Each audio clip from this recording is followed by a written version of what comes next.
Mari kita bersama-sama membaca Efesus pasal yang ke-5. Efesus pasal yang ke-5. Kita membaca nomor ayat ke-22 dengan ayat sampai dengan ayat ke-33 sekaligus.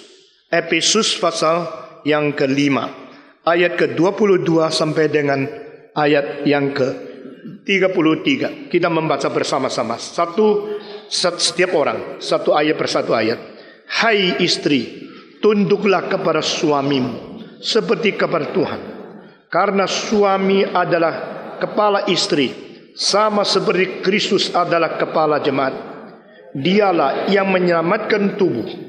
Karena itu, sebagaimana jemaat tunduk kepada Kristus, demikian jugalah istri kepada suami dalam segala sesuatu. Hai suami, kasihilah istrimu sebagaimana Kristus telah mengasihi jemaat dan telah menyerahkan dirinya baginya untuk menguduskannya, sesudah ia menyucikannya dengan memandikannya dengan air dan firman, supaya dengan demikian ia menempatkan jemaat di hadapan dirinya dengan cemerlang, tanpa cacat atau kerut atau yang serupa itu, tetapi supaya jemaat kudus dan tidak bercela. Demikianlah juga suami harus mengasihi istrinya sama seperti tubuhnya sendiri. Siapa yang mengasihi istrinya, mengasihi dirinya sendiri. Sebab tidak pernah orang membenci tubuhnya sendiri, tetapi mengasuhnya dan merawatinya, sama seperti Kristus terhadap jemaat. Karena kita adalah anggota tubuhnya. Sebab itu laki-laki akan meninggalkan ayahnya dan ibunya dan bersatu dengan istrinya, sehingga keduanya itu menjadi satu daging. Rahasia ini besar, tetapi yang aku maksudkan ialah hubungan Kristus dan jemaat. Bagaimanapun juga, bagi kamu masing-masing berlaku, kasihilah istrimu seperti dirimu sendiri, dan istri hendaklah menghormati suaminya. Mari kita berdoa. Sekali lagi kami datang kepadamu ya Tuhan, untuk mengerti, untuk minta Tuhan memberikan iluminasi, pencerahan, sehingga memberikan pengertian kepada kami tentang hubungan yang rahasia ini. Dengar doa kami, berkati kami masing-masing. Dalam nama Yesus Kristus, penebus dan juru selamat kami yang hidup. Amin. Jikalau kita membandingkan bagian yang kita baca dengan bagian-bagian sebelumnya, ternyata bagian ini adalah bagian yang sangat mudah dimengerti. Atau dengan kata lain, Paulus tidak memakai istilah-istilah yang sangat singkat, atau dengan kekentalan-kekentalan yang seperti biasanya di fasa-fasa sebelumnya, untuk menjelaskan tentang hubungan yang satu ini, hubungan suami dan istri. Saudara-saudara, jika kita memikirkan lagi, maka daripada halaman-halaman pertama, ini sudah menjadi satu institusi yang ditetapkan oleh Tuhan Allah sendiri. Setelah Dia menciptakan segala sesuatu, maka akhirnya Dia menciptakan laki-laki dan perempuan. Saudara-saudara, penciptaan pria dan wanita menjadi penciptaan yang terakhir. Ini menjadi penciptaan yang memahkotai segala penciptaan. Atau dengan perkataan lain, jikalau pria dan wanita yang dicipta menurut peta dan teladan Allah tidak diciptakan setelah terakhir, maka dunia ini belum pernah menjadi sempurna. Jikalau dunia ini sudah mempunyai segala macam makhluk, segala macam binatang, segala sesuatu yang diciptakan oleh Tuhan, tetapi tidak diklimakskan dengan diciptanya laki-laki dan perempuan, maka dunia ini adalah dunia yang begitu sahaja. Tidak ada keindahan, kelebihan, tidak ada sesuatu yang menjadikan dunia ini menjadi sempurna. Itulah sebab setelah Adam dan Hawa dicipta, sempurnalah penciptaan Tuhan di dalam alam semesta ini. Dan di situ Augustinus mengatakan hari ke-6 hari kesempurnaan. Angka 6 angka sempurnaan. Ini adalah sesuatu pencetusan daripada Augustinus yang berbeda dengan konsep-konsep orang Yahudi, bahkan orang-orang Kristen yang umum. Karena kita biasanya mengatakan 3 angka Tuhan, 4 juga angka manusia, 3 angka surga, 4 juga angka bumi, dan 3 tambah 4 berarti pertemuan antara Tuhan Allah dengan manusia itu menjadi satu sempurna. Maka angka 7 angka sempurna. Tetapi Augustinus mengatakan angka 6 itulah angka sempurna. Karena penciptaan Tuhan menjadi sempurna pada hari ke-6. Angka 7 menjadi angka Sabat. Saudara-saudara sekalian, saya tidak bisa mengatakan Augustinus benar atau salah, tapi saya mengatakan kita boleh mengerti karena dia membicarakan tentang kesempurnaan di dalam penciptaan. Saudara-saudara, sekali lagi, the creation of man and woman is the crown of the all creation. Ini merupakan satu mahkota yang memahkotai seluruh penciptaan Tuhan Allah. Dunia ini indah adanya, dunia ini baik adanya, tetapi dunia ini tidak akan menjadi sangat baik jika tidak ada pria dan wanita yang diciptakan. Itu sebab setelah Adam dan Hawa diciptakan, Tuhan mengatakan yang diciptakan amat baik adanya. Apakah perbedaan di tengah-tengah baik dan amat baik? Apakah perbedaan perselisihan di tengah-tengah yang sudah dijadikan baik dan yang disebut sebagai sangat baik? Itu karena peta teladan Allah berada di dalam ciptaan yang terakhir. Di dalam pria ada peta teladan Allah, di dalam wanita ada peta teladan Allah. Karena Allah menciptakan pria dan wanita menurut peta teladannya. Itu sebab manusia disebut manusia. Manusia harus bertanggung jawab kepada Tuhan. Karena manusia dicipta untuk Tuhan sendiri, selain dari Tuhan sendiri. Itu seperti yang filosof-filosof pemikiran mereka berbayang-bayang dan akhirnya mendapatkan kesimpulan bahwa Plato yang pertama mengatakan the purpose of human living is to live like God. Hidup manusia mempunyai satu cita-cita, mempunyai satu tujuan, yaitu hidup belajar menjadi seperti Tuhan. Saya tidak mengetahui dari mana Plato mendapatkan kesimpulan semacam demikian dalam seluruh proses pikirannya, tapi saya mengetahui ini merupakan sesuatu wahyu umum yang sudah Tuhan tanamkan di dalam pikiran manusia. Hanya manusia yang mempunyai bobot pikiran yang tinggi, mereka yang terus merenungkan hal-hal yang penting seperti ini, lebih daripada hanya memikirkan hal-hal sehari-hari yang sepele-pele saja. Saudara-saudara sekalian, manusia harus hidup seperti Tuhan. Nah, di sini kita melihat satu hubungan antara manusia yang kelihatan dengan Tuhan Allah yang tidak kelihatan. Itu merupakan hubungan yang tidak kelihatan, dan di situ tempatnya iman, kepercayaan dan ketaatan. Saudara-saudara sekalian, hubungan antara pria dan wanita ini hubungan yang dipakai dalam kitab suci untuk merefleksikan hubungan antara Kristus dan gereja. Adakah yang lebih serius? Di dalam pikiran saya tidak ada yang lebih serius. Tidak ada yang lebih hormat. Tidak ada yang lebih penting. Hubungan antara guru sama murid bisa putus. Hubungan antara presiden dan segala pejabat bisa berhenti. Ini presiden, raja, bukannya mereka mempunyai kedudukan yang tertinggi, tapi hubungan mereka dengan segala pejabat itu hanya hubungan sementara. Hubungan antara kawan dan kawan bisa berhenti. Hubungan antara tetangga dan tetangga bisa pindah. Hubungan apapun di dalam dunia tidak bisa disamakan dengan hubungan antara suami dan istri. Saudara-saudara, dan sebenarnya suami dan istri itu harus menjadi satu, lalu untuk selama-lamanya sampai kecuali satu meninggal. Tidak boleh ada perpisahan. Ini konsep dari kitab suci, bukan dari dunia, bukan daripada segala kebudayaan manusia. Saudara-saudara perhatikan, sebagai orang Kristen harus kita mengerti dengan jelas apa sebab kita menjadi orang Kristen dan di mana manfaatnya kita menjadi orang Kristen, di mana terletak kelebihan ajaran orang Kristen dan mengapa kita Kristen. Karena firman Tuhan. Puji Tuhan, saudara-saudara, tidak ada kebudayaan. Jikalau sekarang di budaya Barat itu memikirkan adalah itu istri satu, suami satu menjadi unit yang paling dasar, membentuk masyarakat yang paling sehat. Itu tetap adalah berdasarkan kitab suci orang Kristen.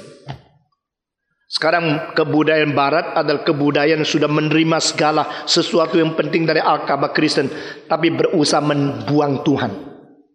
Di dalam pikiran Huntington, Barat itu Barat, tapi tidak digabung dengan Kristen. Sekarang yang disebut Barat itu apa? Sudah meninggalkan Tuhan, tidak lagi percaya Tuhan, tidak lagi mementingkan Kristus, tetapi mereka sudah mengambil segala sesuatu yang paling penting dari para Alkitab. Demikian juga banyak gereja, mereka tidak mau reform, tapi sudah mencuri banyak hal yang penting dari reform. Lalu mereka melawan reform, menantang reform. Maka kita tegakkan, ini teologi reform, ini agama Kristen, ini kitab suci, tetap kembali kepada sumber, dan kita setia kepada yang Tuhan mau kita jalankan. Saudara-saudara sekalian, tidak ada kebudayaan yang mengatakan satu pria, satu wanita itulah sesuatu pembentukan unit yang paling sehat untuk membentuk seluruh masyarakat dan menjamin kesejahteraan daripada seluruh umat manusia. Tidak ada, kecuali Alkitab.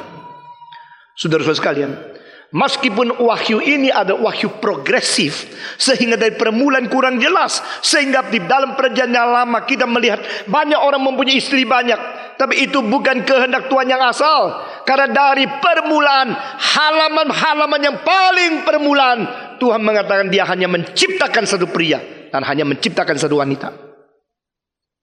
Saudara-saudara, karena ini adalah rahasia hubungan. Kalau kita membicara daripada relation, dari hubungan, religere dalam bahasa Latin, maka ini menjadi kata dasar daripada yang disebut agama. Karena sebenarnya yang disebut agama adalah hal yang penting untuk membereskan segala sesuatu yang bersangkut paut dengan yang disebut religere, religion, yaitu tentang hubungan. Manusia kalau tidak mempunyai hubungan yang beres, manusia itu tidak beres. Selain dia mempunyai kedudukan beres, tetapi kedudukan itu kalau tidak mempunyai hubungan yang beres, tetap kedudukan itu tidak menjamin kalau dia beres. Sehingga kedudukan dan hubungan dua itu menjadi satu, itu baru beres. Nah, ini yang digarap oleh agama. Karena agama menggarap seseorang supaya dia tahu di mana kedudukannya dan sebagaimana dia harus berhubungan dengan segala sesuatu. Dan hubungan yang kita sebut di dalam kitab suci ada hubungan teologis. Bagaimana kita berhubung dengan Tuhan, bagaimana kita berhubung dengan diri, bagaimana kita berhubung dengan keluarga, bagaimana kita hubung dengan masyarakat, bagaimana kita hubung dengan materi, bagaimana kita hubung dengan alam, bagaimana kita hubung dengan segala makhluk yang bersifat rohania. Jika semua relasi ini beres, barulah orang ini mempunyai kedudukan di identitas yang beres di alam semesta. Saudara-saudara, dua hal ini, identity and relation. Jika engkau tidak menemukan identitasmu, engkau adalah anak terhilang universal. Jika engkau tidak mempunyai relasi, maka engkau adalah orang abnormal di dalam identitas dan hubungan dengan yang ditetapkan Tuhan. Saudara-saudara sekalian, dan ini dua hal merupakan hal yang paling hakiki yang dibicarakan di dalam seluruh kitab suci. Karena dari permulaan pada waktu Adam berdosa, di situ kedua hal ini semua gagal. Maka Tuhan Allah tanya kepada Adam, di manakah engkau? Pada waktu Tuhan menanya, di manakah engkau? Ini dua hal tercangkup. Pertama, yaitu identitas dia sudah robah. Kedua, hubungan dia sudah tidak beres. Saudara-saudara, segala sesuatu yang lain itu kecil, tentang ekonomi, tentang pendidikan, tentang kebiasaan, tentang hobi, segala sesuatu yang kecil-kecil dalam psikologi itu kecil. Yang paling besar dan paling hakiki ada dua hal. Pertama identitas, kedua hubungan. Di mana engkau? Hubungan engkau dengan Tuhan bagaimana? Di mana identitasmu?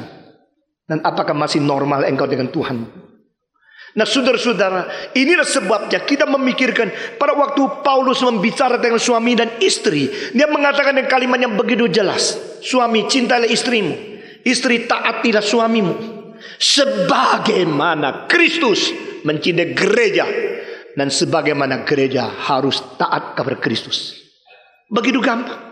Sehingga saya kira tidak perlu penjelasan lebih banyak kalau kita membaca apa yang kita terima di dalam pasal kelima ini. Dari ayat ke-22 terus sampai 33. Setiap kalimat tidak perlu dibahas lagi.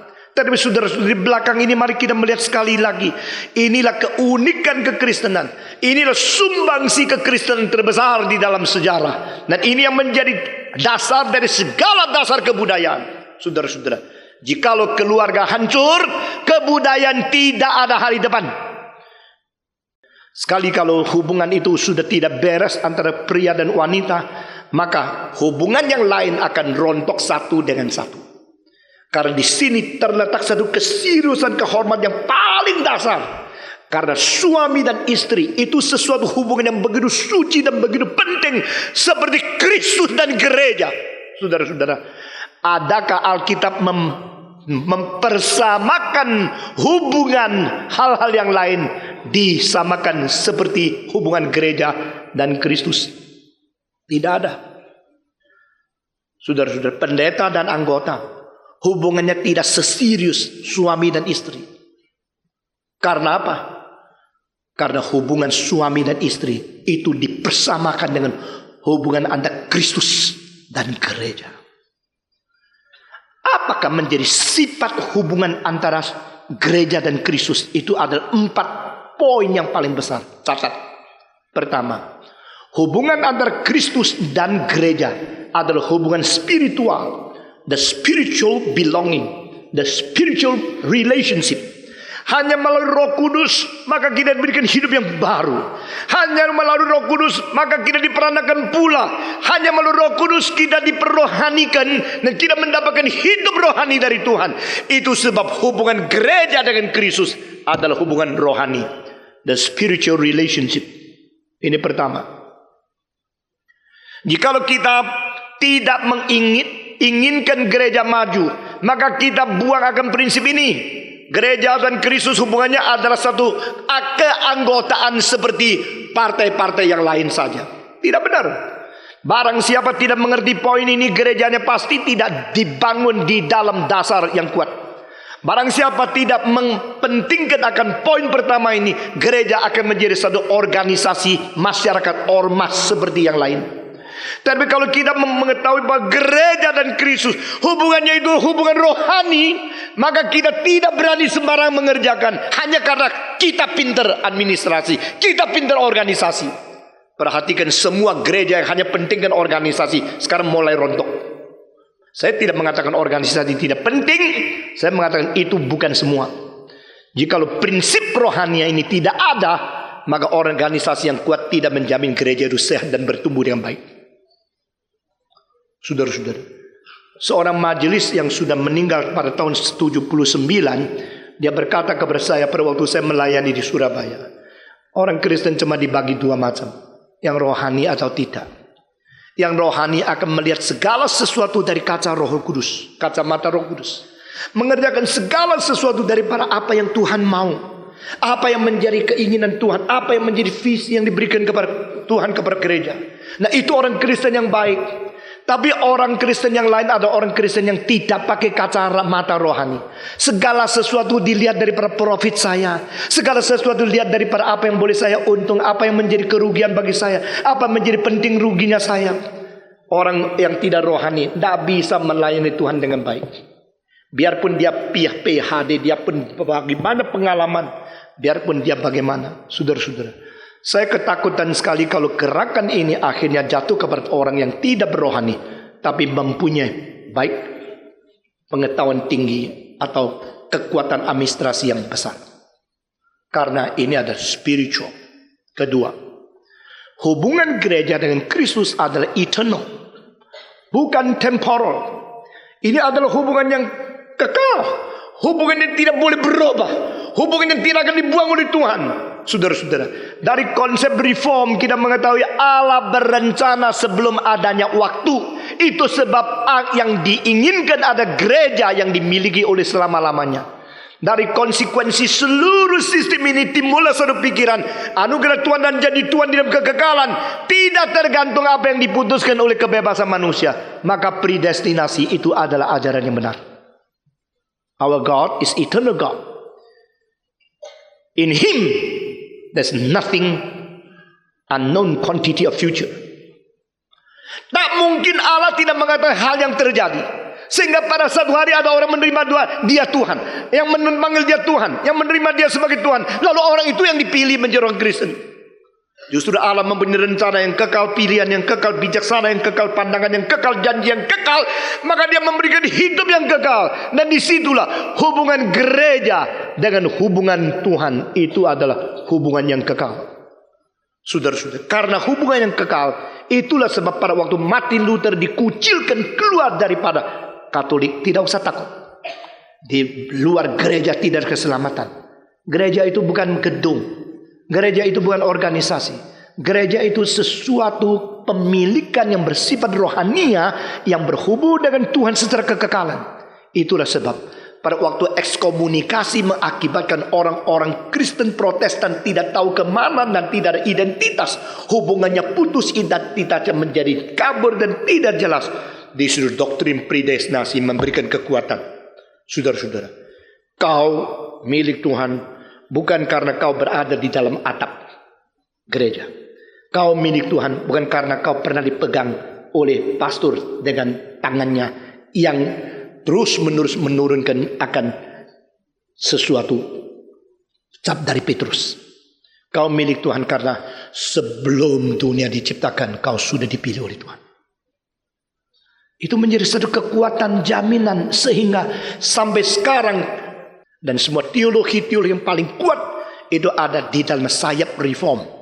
Sehingga saudara-saudara, sampai sekarang tidak bisa tidak diakui pengaruh Calvin di dalam seluruh dunia di dalam bidang teologi masih merajalela. Karena berdasarkan sesuatu prinsip kekekalan dari Tuhan. Gereja berhubung dengan Tuhan Allah itu mempunyai hubungan kekal. Selain hubungan spiritual adalah hubungan yang bersifat kekal. Ini kedua. Ketiga, gereja hubung dengan Tuhan. Ini satu hubungan dan satu gabungan yang bersifat misterius.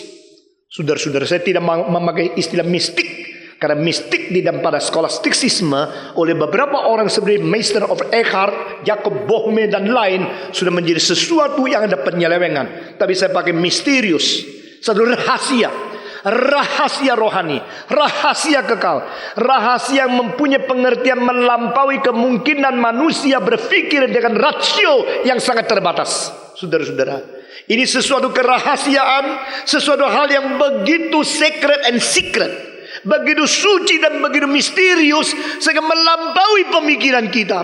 Saudara-saudara, Tuhan begitu mencintai kita, apa sebab kita tidak tahu. Tuhan memilih kita, apa sebab kita tidak tahu. Apakah ada sesuatu di dalam kualifikasi kita sehingga Allah memilih kita karena kita terlalu baik? Tidak. Saudara-saudara sekalian, saya tidak tahu mengapa Tuhan mencintai saya. Saya tidak tahu mengapa Kristus mau menyelamatkan saya. Saya tidak tahu mengapa malaikat tidak diberikan kesempatan bertobat, tapi manusia diberikan. Mengapa Kristus tidak menebus malaikat tapi menebus kita? Jawaban adalah satu misterius. Satu misterius yang begitu besar. Sehingga kalau kita bertemu dengan Tuhan, seperti Philip Melanchthon mengatakan, kalimat pertama saya mau tanya adalah, why you love me? Mengapa engkau mengasihi aku? Aku tidak layak. Waktu Billy Graham ditanya, apakah sebabnya sehingga engkau dipakai Tuhan luar biasa seperti ini? Dia hanya menjawab, biar kita tidak terus membahas, tidak meneruskan pembahasan tema ini. Karena jikalau kita membahas, kita akan mendukakan Roh Kudus. Apa maksudnya? Kalau Tuhan mau pakai seseorang, adalah karena orang itu mempunyai sebab dan kualifikasi syarat yang cukup. Bukankah berarti manusia ikut mempunyai andil sehingga Tuhan tidak bisa tidak memakai dia? Roh Tuhan tidak senang kalau kita mempunyai pikiran itu. Berhenti di sini. Jangan kita teruskan pembahasan ini supaya tidak mendukakan Roh Kudus. Demikian Billy Graham. Mengapa Tuhan memakai dia? Itu seluruhnya sama dengan satu misterius. Mengapa Tuhan cinta kita? Mengapa Tuhan memilih kita? Mengapa gereja minoritas ini yang dipilih oleh Tuhan mengerti kebenaran seperti ini? Jawaban adalah saya tidak tahu. Misterius. Namun demikian dua hal tadi itu menjadi satu kepastian bahwa saya secara spiritual sudah bergabung dengan Tuhan. Saya secara kekal tidak dibuang oleh Tuhan. Dua hal ini menjadi dasar saya tahu. Meskipun saya tidak mengerti, tapi saya tidak kehilangan. Ini ketiga. Keempat, Hubungan antara gereja dengan Tuhan itu adalah hubungan bukan secara kekal, bukan secara spiritual, bukan saja misterius, tapi organis. Organic belonging, organic relationship. Yang disebut organik berarti ini bukan seperti mentata kayu-kayu menjadi rumah. Bukan seperti mencocok-cocokkan kotak-kotak menjadi satu gambaran. Ini merupakan ada sesuatu hubungan yang tidak boleh, tidak ada hidup yang melangsungkan seluruhnya. Saudara-saudara, organik. Saudara-saudara, pakaian saya pakai. Kalau saya tidak mau pakai, saya lepas. Ini tidak organik. Tetapi tangan saya kalau saya tidak pakai, saya taruh. Saya tidak mungkin melepaskan dia, karena ini organik. Adakah orang mengatakan sekarang saya mau tidur, tidak pakai otak, maka kepala saya copot dulu, besok pasang lagi? Tidak bisa. Itu satu organic relationship. Itu sebab abad ke-21 saya ingin mentirikan atau saya ingin memperkembangkan organic theology, bukan systematic theology. Systematic theology hanya mensistemisasikan akan judul-judul Alkitab. Tapi organic theology adalah teologi yang melihat seluruh pemaparan organis daripada seluruh pikiran firman Tuhan di dalam seluruh kitab suci. Organic theology.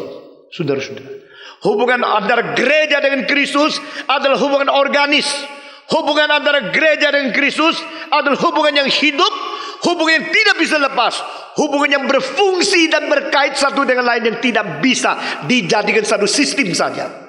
Gereja bukan organisasi, gereja bukan sistem, gereja bukan satu tatahan, gereja bukan sesuatu struktur. Gereja adalah sesuatu organic body, satu organic body yang di dalamnya baik semua bangsa, suku, bahasa, tempat yang berbeda, etnis, grup yang berbeda, perbedaan warna, perbedaan kulit, perbedaan lapisan masyarakat, itu tidak menjadi soal. Saudara-saudara, tetapi organik menjadikan satu tubuh itu sama mulia adanya. Di dalam tubuh kita ada tempat lebih rendah kaki, ada tempat lebih tinggi rambut, ada yang tempat yang lebih keras tulang, yang lebih lembut daging, yang lebih tipis itu kulit. Tetapi ini satu tubuh, seluruh tubuh yang harus dijaga dan harus dimengerti sebagai satu kesatuan. Tidak bisa mengatakan kalau kanker terjadi di kaki tidak apa-apa, sebab kaki tidak penting. Tidak bisa dikatakan penyakit kalau berada hanya di kulit itu tidak penting, karena itu cuma kulit. Tidak bisa, organik. Karena organik maka kita mempunyai suatu pengertian yang lebih bersikap hidup dan kesatuan di dalam tubuh Kristus. Saudara-saudara, dan inilah 4 hal hubungan antara gereja dengan Kristus. Gereja hubungan dengan Kristus bersifat spiritual karena Roh Kudus yang menjamin dan melangsungkan hubungan ini dengan baik. Saudara-saudara, gerakan Roh Kudus jangan ditolak, pimpinan Roh Kudus jangan ditolak, dan harus peka kepada pimpinan Roh Kudus setiap saat, sehingga gereja ini boleh berlangsung secara satu tubuh yang bersifat spiritual hubungannya dengan Tuhan. Kedua, gereja itu tidak berhenti berfungsi karena dia kekal adanya. Hubungan dengan Tuhan tidak bisa menjadi hancur, tidak bisa menjadi putus. Siapakah yang bisa melepaskan kita, memisahkan kita dari Kristus? Hidupkah, matikah, sakitkah, pedangkah, laparkah, atau kekuatan dari luarkah? Tidak. Karena cinta kasih Tuhan Allah di Kristus telah menjadikan kita lebih daripada menang atas segala sesuatu ini. Baca kembali ke Roma pasal 8 bagian yang terakhir. Nothing can separate us from the love of God which is in Christ. Hubungan yang kekal.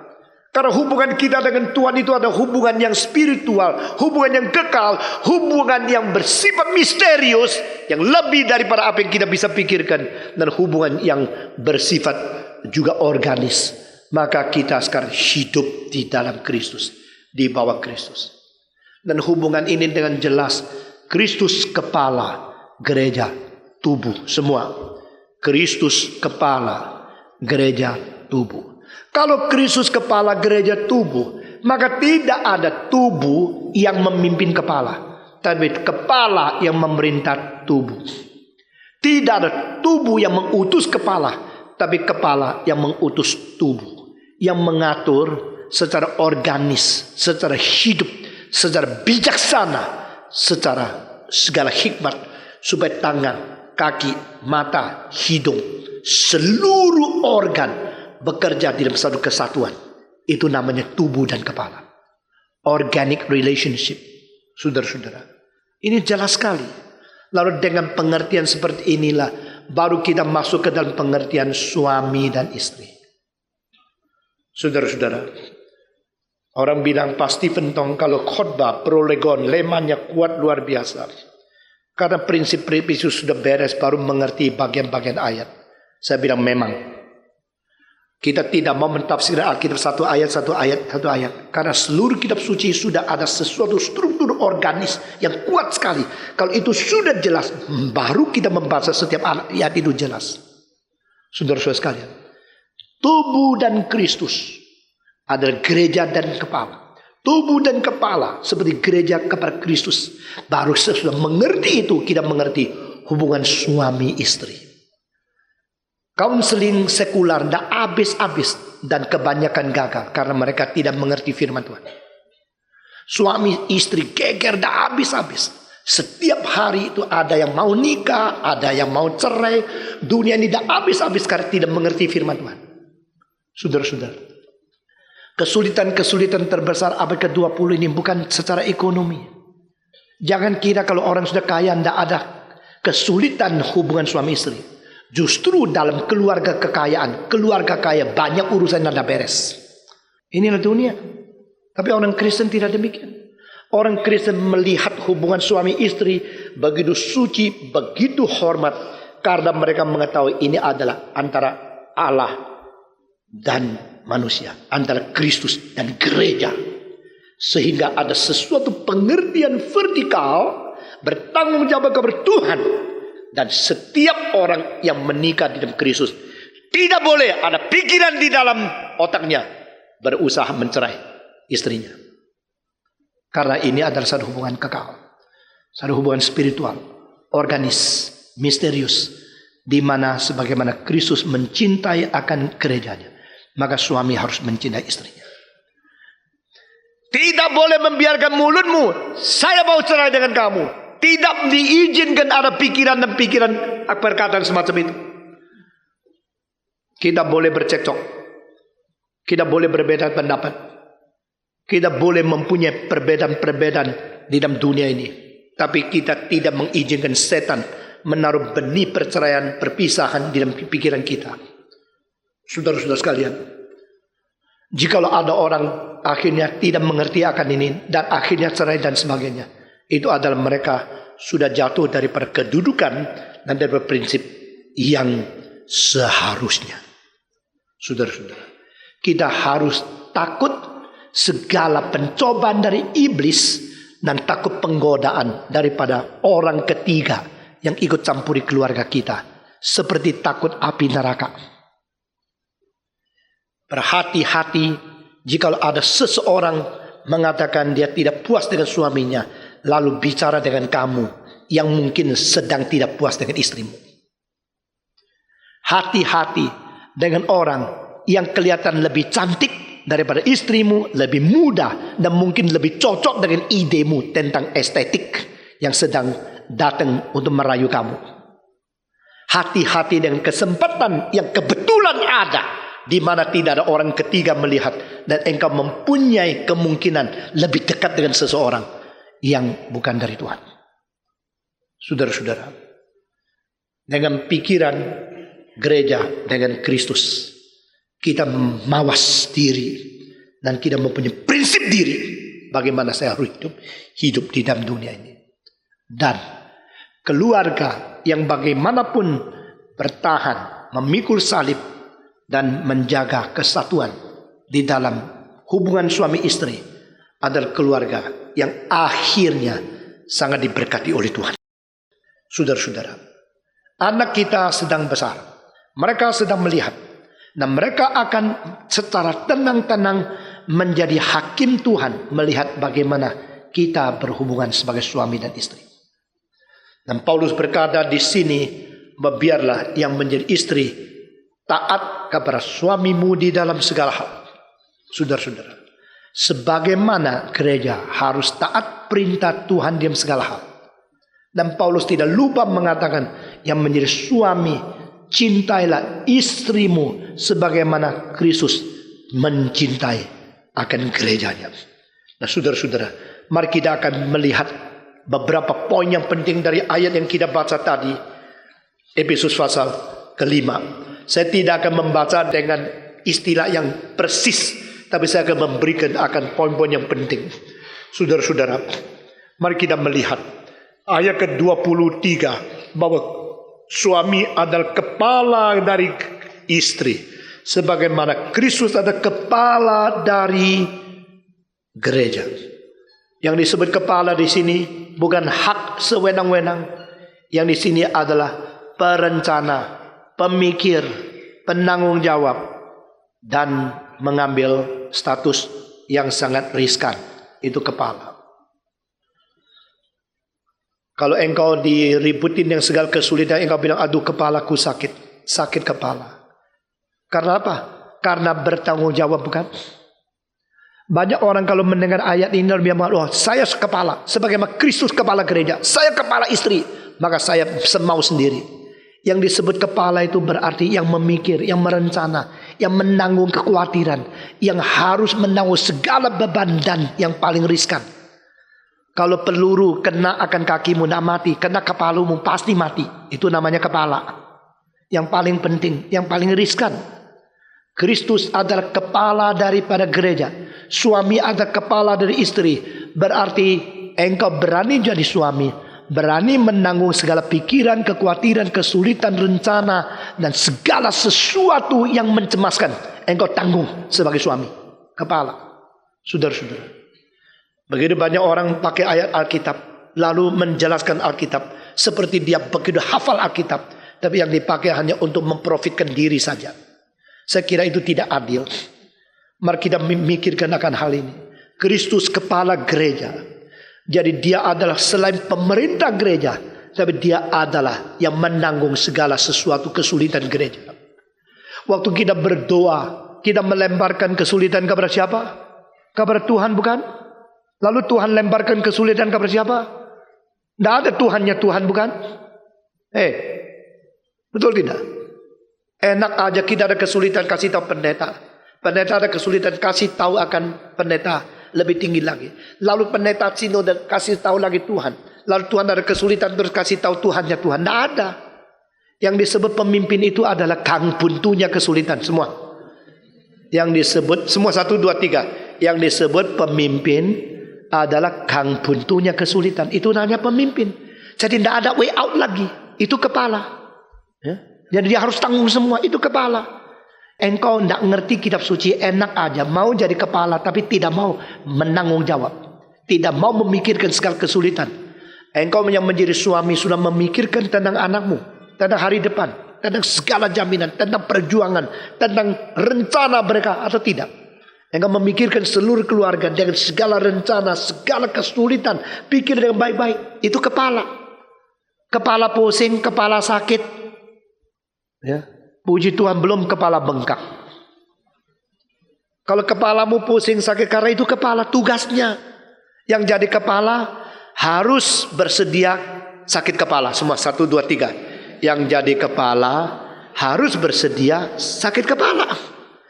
Banyak orang ingin jadi kepala tapi tidak mau sakit kepala. Tidak benar. Ya.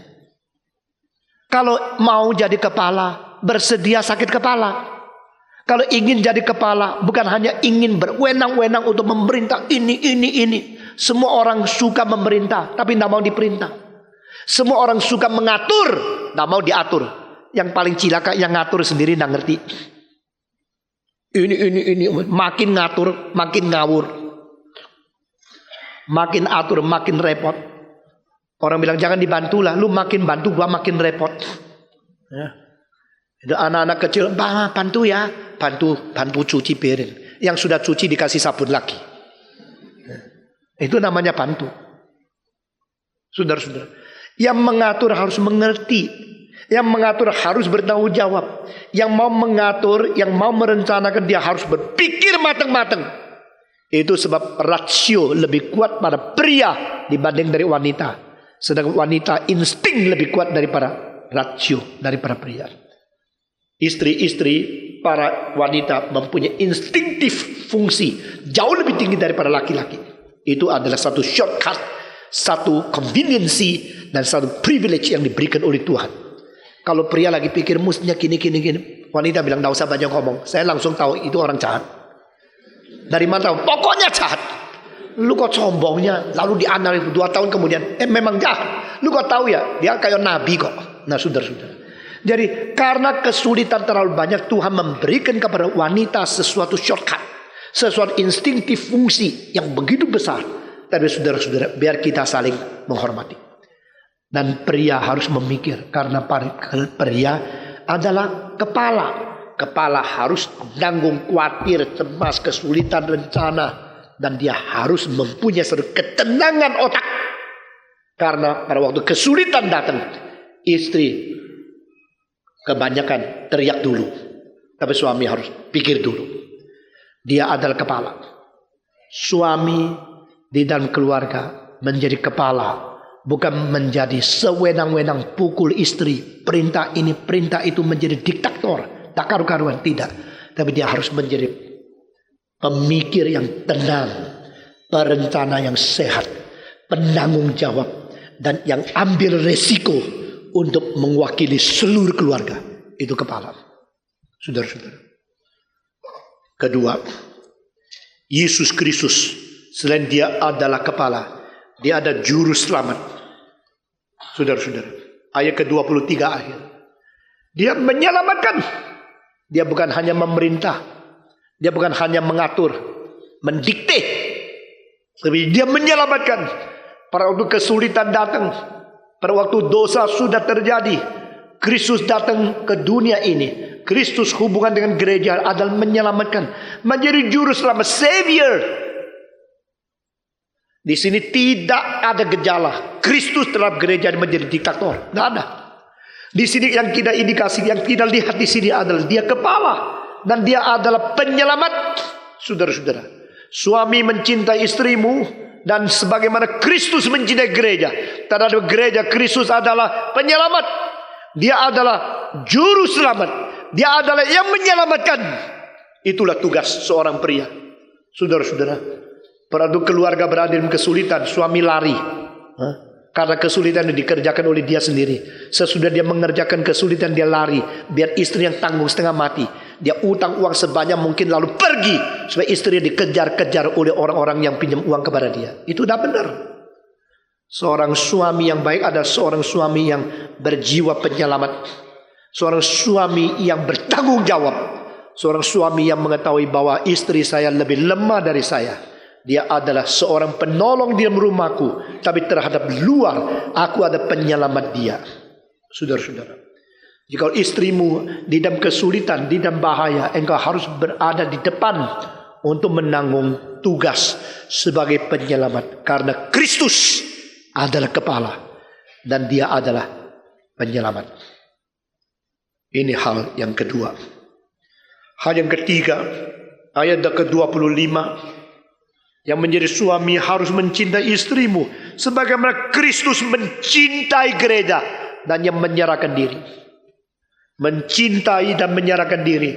Ini adalah sesuatu teladan yang kita terima dari Tuhan. Sebagaimana Tuhan Yesus menyerahkan diri bagi gereja, maka suami menyerahkan diri bagi istri. Saudara-saudara, love is to sacrifice yourself to accomplish others. Inilah definisi. Definisi yang saya simpulkan dari pengertian prinsip kitab suci. Yang disebut cinta bukan ingin mendapat. Yang disebut cinta bukan memaksa dia dan mengurung dia supaya tidak boleh dia berbebas. Itu adalah satu occupying love. Cinta kasih yang menjajah. Cinta kasih yang monopoli. Cinta kasih yang membuat dia dijerat, yang membuat dia tidak mempunyai kebebasan. Itu bukan kebebasan, bukan cinta kasih. Cinta kasih yang sejati ada cinta yang menyerahkan diri demi kebaikan daripada pihak lain. Saudara-saudara sekalian, menggenapi dia, memperkembangkan dia, termasuk membiarkan dia boleh berkembang dan jangan dibantu seluruhnya. Ada orang salah tafsir cinta kasih, maka anaknya tidak pernah berkembang karena anak itu disayang sampai seperti bunga, dipotong semua, dia punya akarnya tidak ada, lalu taruh di dalam vas. Bagus. Yang bikin bagus, vasnya cocok sama bunganya. Yang bikin tidak bagus, bunga itu bunga di dalam vas yang tak pernah bisa bertumbuh karena akarnya sudah dipotong.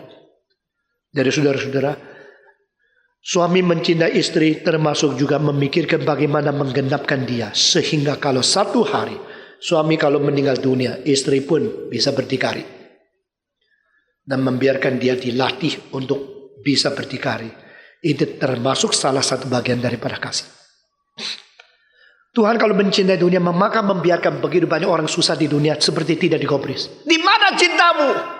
Saudara-saudara, cinta Tuhan begitu banyak disalah mengerti. Tapi cinta Tuhan ada cinta Tuhan. Ada satu macam cinta yang sekaligus membuat manusia dihormati untuk bagaimana berdikari.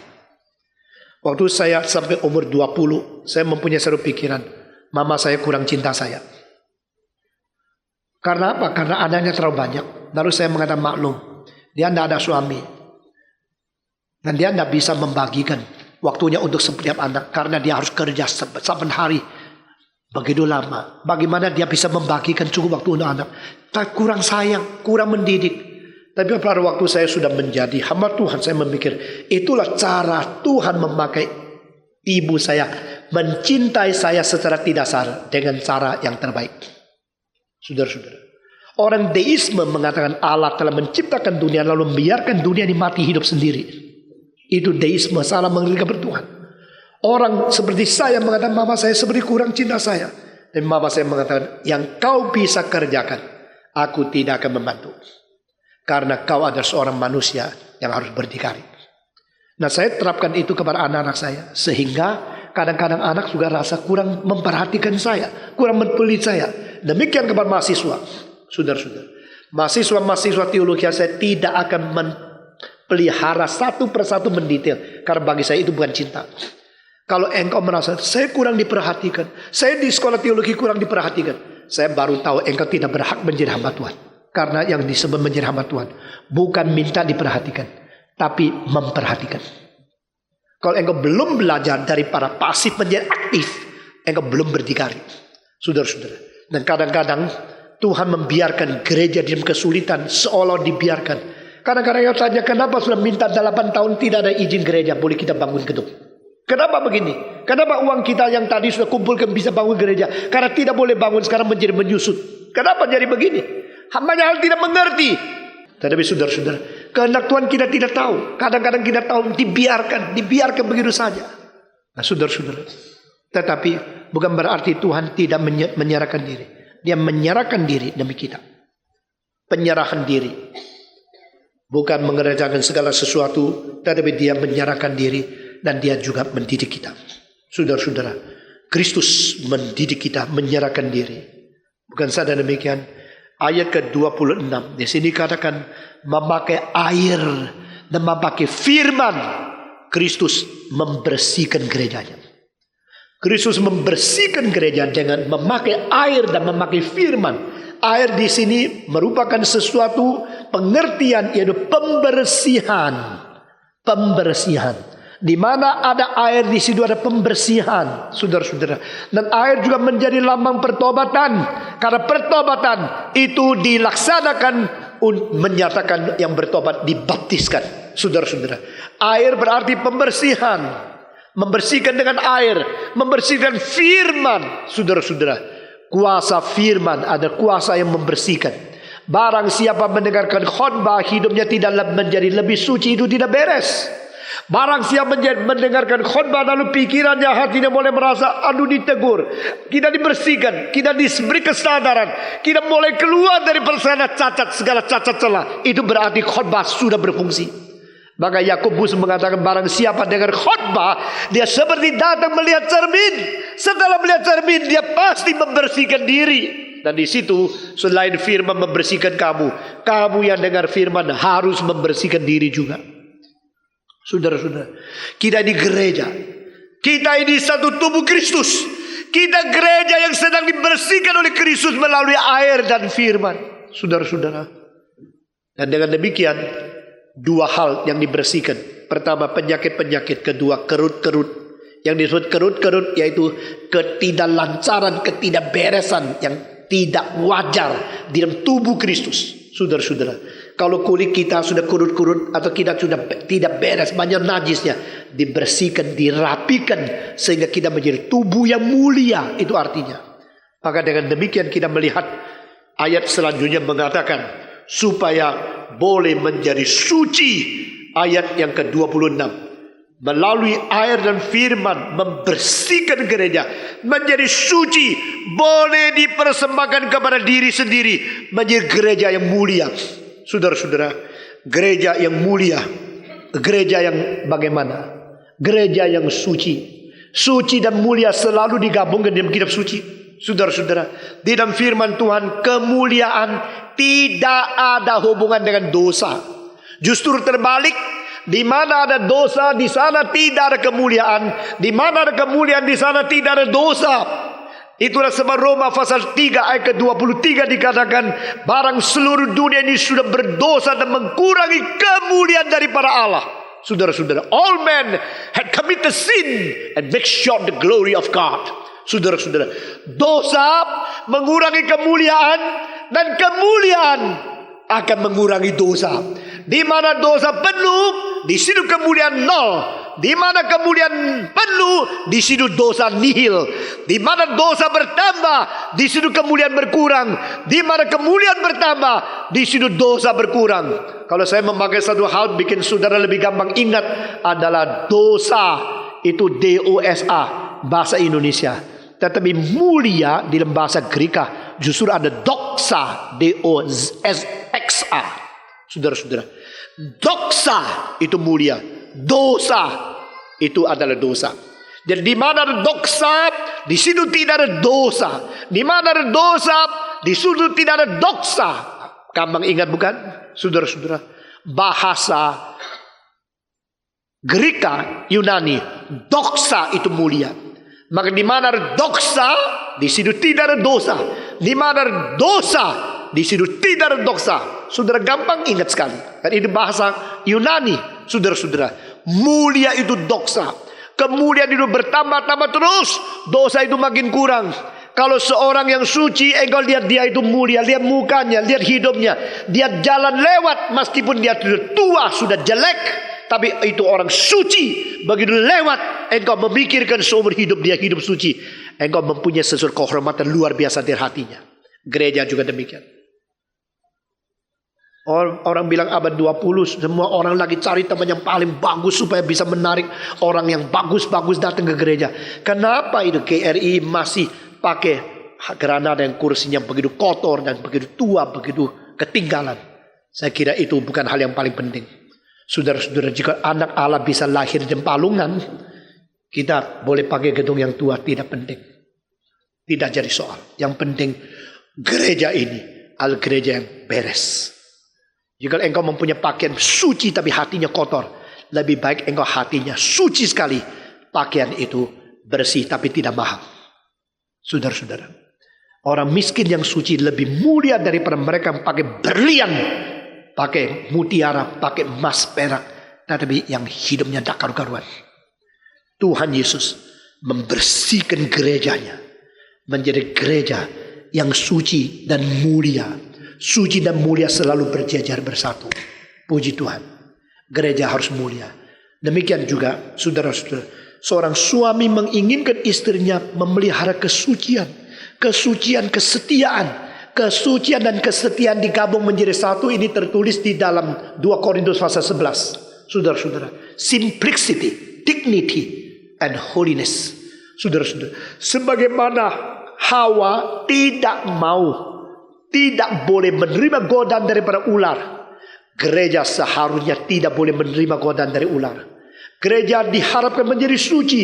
Demikian saudara-saudara, suami sendiri hidup suci seperti Kristus. Lalu dia mengharapkan istrinya menjadi suci untuk dipersembahkan kepada dia. Tubuh yang suci untuk suami. Demikian gereja yang suci untuk Kristus sama. Saudara-saudara, di sini Paulus mengatakan seorang suami mencintai istri seperti Tuhan mencintai gerejanya. Sebagaimana Tuhan adalah yang suci mutlak dan suami yang mau istri taat kepada engkau, hanya satu rahasia, suci mutlak. Kalau suami-suami tidak menyeleweng, istri kebanyakan hormat kepada dia. Tapi kalau suami sudah mulai menyeleweng, istri tidak rela hidup di dalam keluarga itu. Karena wanita mempunyai tuntutan kesehatian lebih tinggi daripada pria. Ini sesuatu dasar keluarga. Saudara-saudara, di Amerika saya satu kali tinggal di satu orang punya rumah. Suaminya pergi kerja. Dan istri itu ngomel-ngomel banyak. Dan banyak orang mendengarkan ngomel dia. Lalu saya tanya, kenapa sih? Mereka bilang dulu tidak begini. Dulu istrinya kerja setengah mati untuk mendukung suaminya sekolah sampai PhD-nya selesai. Karena waktu suaminya studi tidak cukup uang, istrinya kerja mati-matian dari pagi sampai malam. Lalu akhirnya sampai suaminya jadi PhD. Tetapi sesudah mendapatkan PhD, sudah mendapatkan kerja, mendapatkan gaji yang besar, pakai pakaian bagus, ada sekretaris pribadi, mulai menyelewengkan. Sudah mulai menyeleweng, istri mulai rasa hidupnya tidak berarti. Mulai ngomel, mulai jengkel, mulai tak habis-habis. Keluar kalimat-kalimat yang tidak beres. Dan keluarga itu sulit disembuhkan lagi. Saudara-saudara, jikalau suami suci, setia, meskipun makan bubur saja, istri rela. Jikalau suami tidak beres dan tidak setia kepada istri, engkau kasih dia berapa berlian pun, dia tidak puas. Kecuali memang dia tidak nikah sama kamu, cuma nikah sama berlian saja. Ada wanita semacam itu. Dia bukan mau kamu, dia hanya mau hartamu. Dia membiarkan engkau boleh beristri banyak, asal dia mendapatkan bagian yang dia ingin. Dan dia tidak pernah hatinya nikah sama kamu. Dia hanya nikah sama hartamu.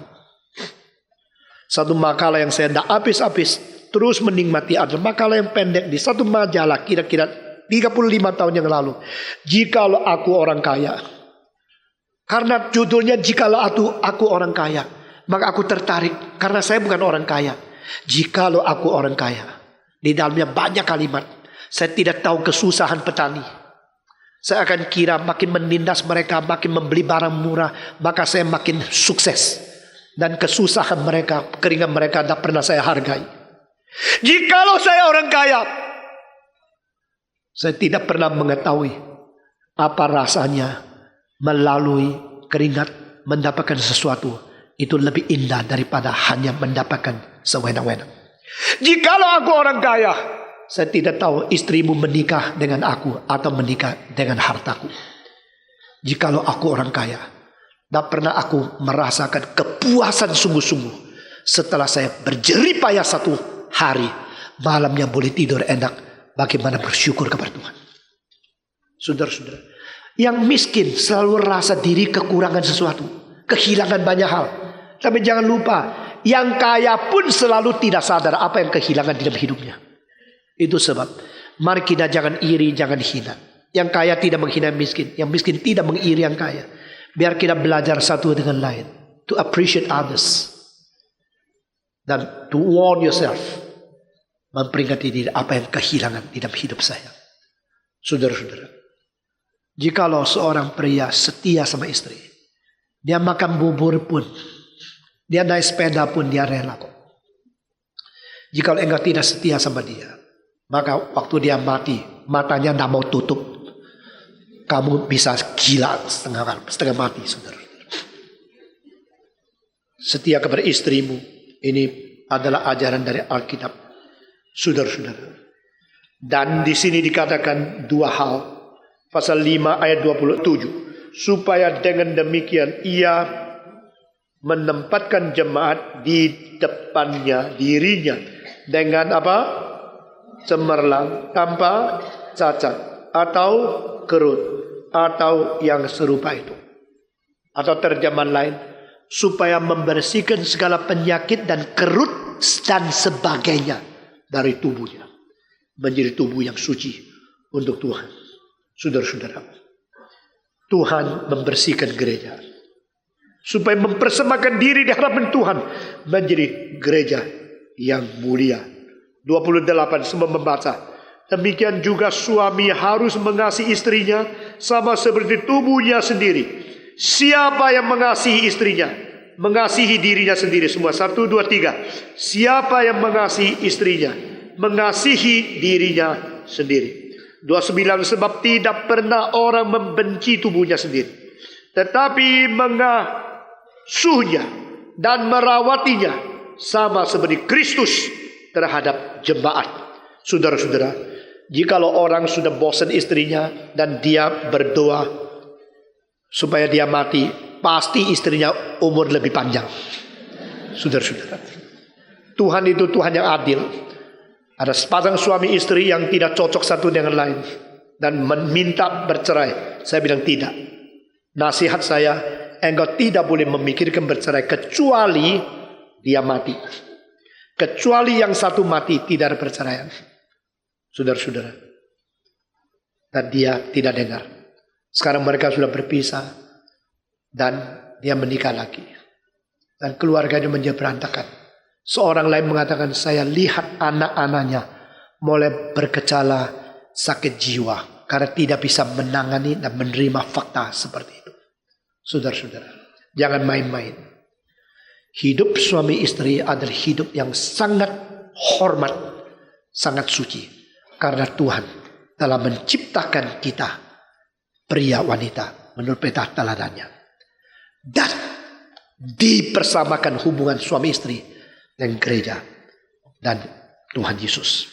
Saudara-saudara, barang siapa memelihara dirinya, memelihara tubuhnya, mengasuh tubuhnya baik-baik, maka itu orang normal. Tidak ada orang membenci tubuhnya sendiri. Engkau bilang tidak. Mereka yang membunuh diri bukankah membenci tubuhnya sendiri? Tidak. Mereka yang membunuh diri bukan membenci tubuhnya sendiri. Mereka yang membunuh diri adalah karena kesulitan untuk menerobos segala dilema yang sudah mengelilingi mereka. Di dalam satu buku yang ditulis oleh Sampu Ningzi, orang Jepang yang namanya Pingtian, The Ice Point. Di dalam itu orang yang paling penting yaitu anak perempuan pungutan yang cantik sekali. Akhirnya tidak bisa menyelesaikan masalah. Akhirnya dia membunuh diri. Waktu dia bunuh diri pagi itu es turun, salju turun dengan begitu ketat. Dan dia berjalan terus menuju ke sungai yang penuh dengan air yang dingin. Dia mau menerjunkan diri. Waktu dia sendiri berjalan seorang diri sampai pinggir sungai itu. Akhirnya karena terlalu dingin, dia pulang bawa jaket. Saudara-saudara, orang mau bunuh diri kok pakai jaket tuh, karena takut dingin. Jadi tidak ada orang yang tidak mencintai tubuhnya. Engkau bilang orang yang bunuh diri tidak mencintai tubuh. Nah, waktu saya membaca dia sudah membunuh diri, saya ingin nangis melihat dia jalan-jalan. Oh, sastra itu begitu bagus. Waktu itu buku itu menjadi buku paling laris di seluruh Jepang. Kira-kira 25 tahun dan 30 tahun yang lalu. Bahkan itu buku-buku dijual di semua kios-kios yang jual es krim di pinggir jalan. Sekaligus jual es krim, sekaligus jual buku itu. Dan itu salah satu buku sastra yang ditulis oleh orang Kristen yang jarang. Orang Kristen dan sastra orang Kristen di Jepang tidak pernah mendapat nomor 1. Tapi itu kali menjadi nomor 1. Saudara-saudara, dia mengenai Yangtze berjalan sampai di pinggir sungai itu. Karena terlalu dingin, dia ketakutan. Dia pulang, ambil jaket, baru kembali lagi. Melangsungkan pembunuhan dirinya sendiri. Saya sudah mau nangis lihat itu jadi ketawa sedikit. Dan di situ saya pikir, orang sudah mau bunuh diri masih takut flu loh. Sudah dingin kan, sudah mati kan, sudah tidak ada flu-nya. Dia bilang, karena apa? Semua orang sayang tubuhnya. Tidak ada orang tidak sayang akan tubuhnya. Waktu engkau sayang tubuhnya, karena engkau apa? Mengatakan ini satu keutuhan. Maka di sini anjurkan suami mencintai istri sebagaimana orang menyayangi akan tubuhnya. Dan istri mentaati suami sebagaimana gereja mentaati akan Tuhan Yesus. Saya minta saudara semua membaca satu bagian yang mirip untuk menutup akan khotbah pada hari ini. Kita membaca bersama-sama di dalam 1 Petrus pasal yang ketiga. 1 Petrus pasal yang ketiga. Jika Kristus demikian mencintai kita, mari kita juga taat kepada Kristus. Dan seperti suami dan istri mencintai dan mentaati. 1 Petrus kita membaca ayat pasal yang ketiga. Pria ayat pertama dan wanita ayat kedua. Kita akan membaca bersama-sama sampai ayat ke-7. 1, 2, 3. Demikian juga kamu, hai istri-istri, tunduklah kepada suami, supaya jika ada di antara mereka yang tidak taat kepada firman, mereka juga tanpa perkataan dimenangkan oleh kelakuan istrinya. Kedua, jika mereka melihat bagaimana murni dan salehnya hidup istri mereka itu, perhiasanmu jangan segera lahir, yaitu dengan mengepang rambut, memakai perhiasan emas, atau dengan mengenakan pakaian-pakaian yang indah-indah. Tetapi perhiasan ialah manusia batinia yang tersembunyi, dengan perhiasan yang tidak binasa, yang berasal dari roh yang lemah, lembut dan tenteram, yang sangat berharga di mata Allah. Kelima, sebab demikianlah caranya perempuan-perempuan kudus dahulu berdandan, yaitu perempuan-perempuan yang menaruh pengharapannya kepada Allah. Mereka tunduk kepada suaminya. Keenam, sama seperti Sarah taat kepada Abraham dan menaruh dia tuannya, dan kamu adalah anak-anaknya jika kamu berbuat baik dan jika takut akan ancaman. Ketujuh, demikian juga kamu, hai suami-suami, hiduplah bijaksana dengan istrimu sebagai kaum yang lebih lemah. Hormatilah mereka sebagai teman pewaris dari kasih karunia, yaitu kehidupan, supaya doamu jangan terhalang. Mari kita berdiri dan kita mau berdoa. Kita mau berdoa untuk hidup kita sebagai keluarga orang Kristen. Kita mau berdoa sebagai gereja yang taat kepada Tuhan sebagai kepala. Dan kita berdoa bagi hidup keluarga kita masing-masing. Mari kita yang menjadi suami mengerti akan kelemahan dari istri, dan sehingga kita menghormati mereka. Dan yang menjadi istri, kita mentaati akan suami, dan kita boleh menerima cinta kasih lebih besar dari Tuhan melalui suami yang takut kepada Tuhan. Berdoa satu dengan lain. Mari kita berdoa bersama-sama. Semua buka suara, kita berdoa bersama-sama. Bapa di dalam surga, kami berterima kasih karena Engkau adalah kepala gereja. Engkau adalah kepala gereja yang rela memikul segala kesulitan dan tanggung segala beban, rencanakan segala kebaikan bagi anak-anak-Mu. Kami berterima kasih Engkau menyerahkan diri, Engkau menyatakan kasih, dan Engkau menjadi contoh. Kami berdoa kiranya Engkau sendiri bekerja di keluarga kami masing-masing.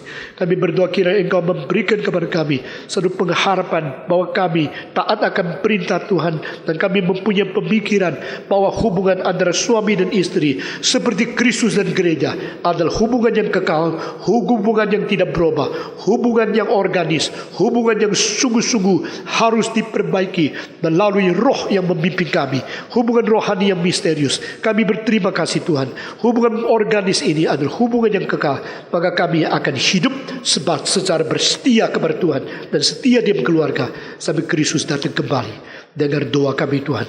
Kami serahkan semua ke dalam tangan Tuhan. Tuhan, hamba-Mu berdoa bagi setiap keluarga yang ada di sini. Kiranya Engkau sendiri memimpin kami, memberikan pengajaran kepada kami, sehingga kami yang diberikan hak menjadi suami boleh memikirkan, merencanakan, dan bertanggung jawab untuk sekeluarga. Yang menjadi istri, Tuhan berikan kekuatan kepada kami untuk juga setia, sehingga kami boleh menjadi seorang yang suci di hadapan Tuhan. Dengar doa kami Tuhan. Peliharalah semua yang sudah mendengar firman Tuhan, dan berkati kami sehingga kami boleh menjalankan. Dengar doa kami yang kami panjatkan dalam nama Yesus Kristus, penebus dan juru selamat kami yang hidup. Amin.